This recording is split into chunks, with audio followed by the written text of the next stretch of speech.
So one of the most interesting things to me that I did not realize until reading a lot of your comments and seeing what a lot of the community was saying is that this arc seems to be very divisive. Half of the people are on one side where they're saying that this is some of the craziest story lore that we have gotten in DanDaDan in the longest time, and then there's the other half of people that are saying that this feels very forced, it feels very contrived, it's too wacky and wonky. And honestly, I can see both sides because we are in a very weird place in the story right now where it is next to impossible to tell where anything is going. It is completely unpredictable, and every single chapter there seems to be another thing that's getting added into the mix that just makes it harder and harder to believe that all of these circumstances are happening naturally. However, if you really think about it, with the Kito family being a longtime nemesis of Momo, Gigi, and basically the entire main protagonist, they are the best possible enemies to be taking place in this, especially when you consider that they're now able to use the Mongolian death worm or the Tsuchinoko to help them in their essence, as well as they're able to combine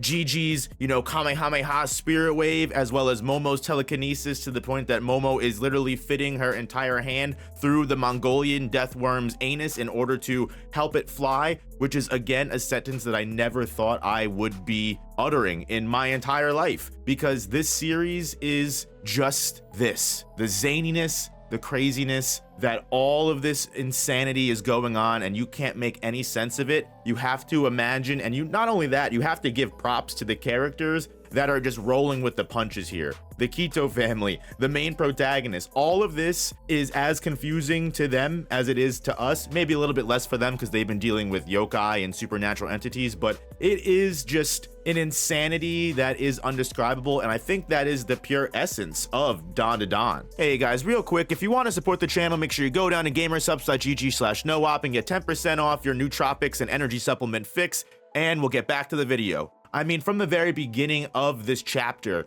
you have, again, the Mongolian death worm shooting frozen sharks like a machine gun at the typhoon in order to hopefully cool the typhoon down completely, which I guess seems to be a moot point because no matter how many sharks they fire into the bottom of the typhoon, despite Seiko's plan, it doesn't seem to be working whatsoever. And on top of that, the nose of the typhoon is now taking the frozen sharks that are being shot into it and stuffing it into its nostrils and then firing these sharks back like a cannon strong enough to rip through the entire Tsuchinoko and tear it in half. And at this point, the Tsuchinoko is, despite being in half, still kicking, still able to move, and they're literally using it, as Momo describes, like a carp, like those little carp wind designs that you see in Japan. It's absolutely insane to me that Momo's using her telekinetic hand, shoving it through the entire worm, having its hands up to the point where the hand is sticking out of its mouth, and then the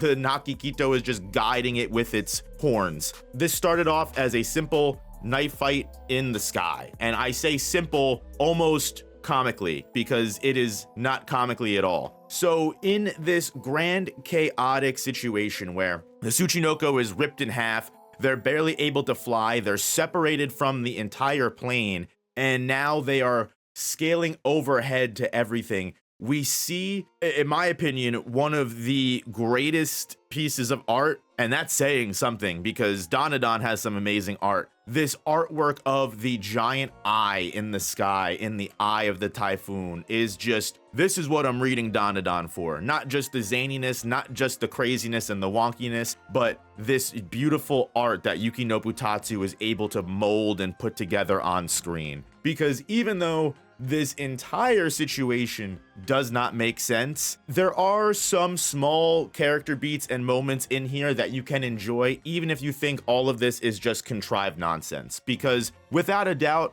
the natural character interactions are something that you can't fake. Momo almost flying out of the plane, and then Gigi doing his best and potentially risking his own life to jump out of the plane and grab her and save her. And when he misses her, just when all hope is lost, which honestly, even my mouth was agape at that point, I was like, oh my God, Momo's about to fly off into space on her own, no one can get her. Thankfully, in that moment, you've got Unji Zuma there, using all of his abilities with Futa to help guide him in order to catch Momo, which, one, thank God, that's another aura point for Unjizuma, who has been doing nothing but farming, as even blind, you can't stop this man. But you have to admit that after risking his own life as well to save Momo and accomplishing something that Gigi could not, that is something that Gigi will not be able to ignore once all is said and done. Gigi believed that Unjizuma was a bad influence and a delinquent and someone that he didn't want around Momo, but watching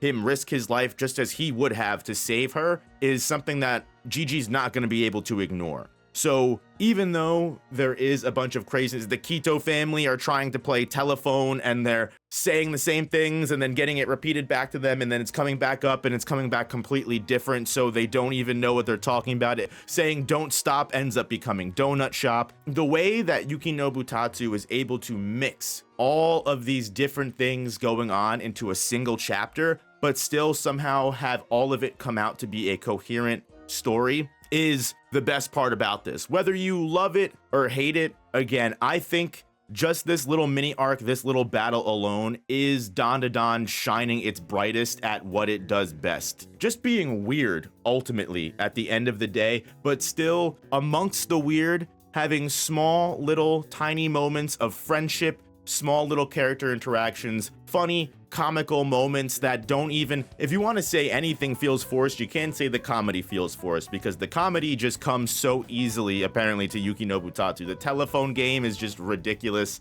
Them doing everything they can up against these ridiculous odds. Again, just the very fact that there's a face on this typhoon and they're literally fighting a storm right now. I don't know who came up with this, Yukinobu Tatsu, if you've been waiting to drop this on us and you've been waiting to use a human typhoon since the beginning of the series. If this is something that you researched when you took that long hiatus, I don't care what anybody says. I'm all in for this mini arc, and I can't even begin to tell you what enemies we'll be facing next if this is the scale that Yukinobu is bringing to his series. Again, I can understand how a lot of this is hard to follow. I can understand how a lot of this is hard to predict. I can even understand how this might not even feel paced well, right? Because this just feels like everything is just we're loitering around. This could feel like a filler arc because no plot developments are getting done, right? But again, as someone that enjoys when DanDaDan is at its wackiest, I think that's perfectly okay. One also funny thing is that Naki Kito finally hears Momo's voice and is like, wait, I just heard Momo. Whatever comes after this typhoon battle, Unji and Gigi are going to trust each other now. Whatever comes after this typhoon battle, Seiko will have learned how to pilot an airplane, hopefully. Whatever comes after this plane battle, the Quito family will either have some newfound appreciation for our friends after all of this and may reveal some special information about Count Saint Germain, or we might just get another very cool section of Naki Quito doing some, what is her martial arts style? Lopez kick versus Tiny Momo, Gigi, and listen, whatever Yukinobu Tatsu continues to cook, I will continue to eat, and I will continue to tell you that it's peak until personally I have my mind changed. I know this might be a divisive arc, but trust me, I will be here every step of the way, here to do my best to bring some kind of explanation to what is happening in this story. So if you want to follow along with me and go along this crazy roller coaster ride, I'm more than happy to have you. Make sure you hit that like button if you enjoyed, and don't forget to subscribe so you don't miss any future DanDaDan videos, and two, because the YouTube algorithm really seems to like when people subscribe. So with that being said, I will see you guys in the next DanDaDan video. Thank you so much for watching. Peace.